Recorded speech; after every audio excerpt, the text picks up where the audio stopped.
Now, what did Harry Houdini hide behind the mirror? Ooh. We know he was killed by somebody punching him in the stomach. Boy, wasn't it? Doing one of his Yeah. usual tricks, but I he wasn't ready for it.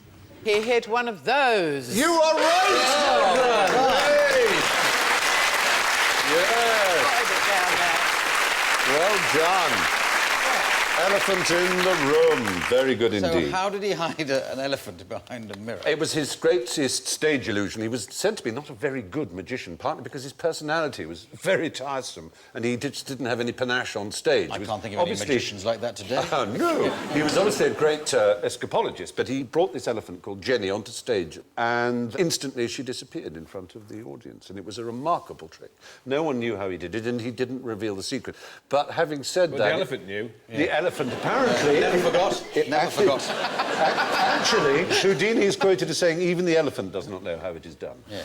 Essentially, it involved a mirror folding back that revealed an identically done box in the flies of the thing, so it reflected back and made it look as if you were looking at the empty crate. All done with mirrors.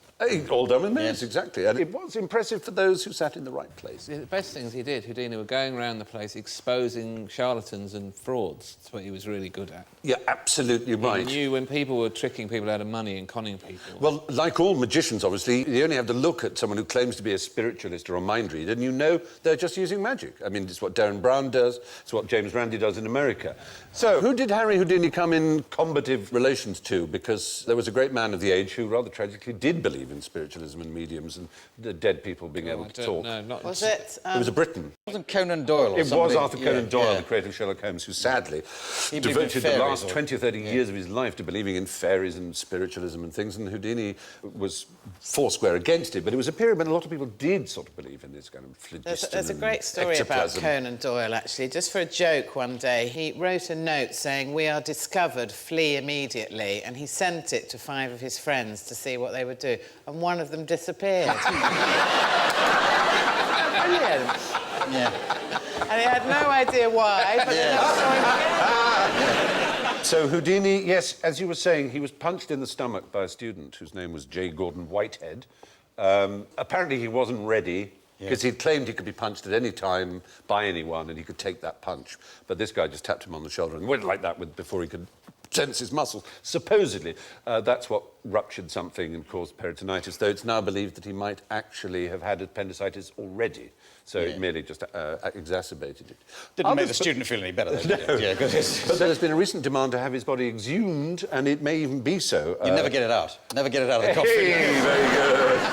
It won't be in there. But they want to test it for poison, because there are those who believe that spiritualists poisoned him because he was giving them such a bad name. But I think that's... Can you test bones if you've been poisoned? Oh, you can test bodies for poison, because the hair, which never goes away, that retains a lot of poison. That's what you think. Very good. Houdini was pretty remarkable, though. He could pick up pins with his eyelashes. Eyelashes still attached to his I eyes. do that. Yeah, can you? Well, there you are. You're pretty extraordinary. You can also undo Not knots. much of a stage act, though, is it? No, but it was a technique he used for his escapology, that's the point. Oh, I see. When he was naked and he was bound and he was in a cell, he probably managed to get to the cell beforehand and leave pins almost invisibly there that he could then pick up, manoeuvre down to his mouth, tongue. and then use... He could undo knots and thread a needle with his toes. Penis. Yeah, with his feet, exactly. No, penis. Oh, with his penis. I'm sorry. I'm sorry. I misread. No, it is actually toes, funnily enough. You're on this occasion not right, Alan. I don't know how that could be. Anyway, Houdini hid an elephant in the Hippodrome and never told anybody where he'd put it. Thank you for watching. Do remember to subscribe to the QI channel and click here to watch more videos.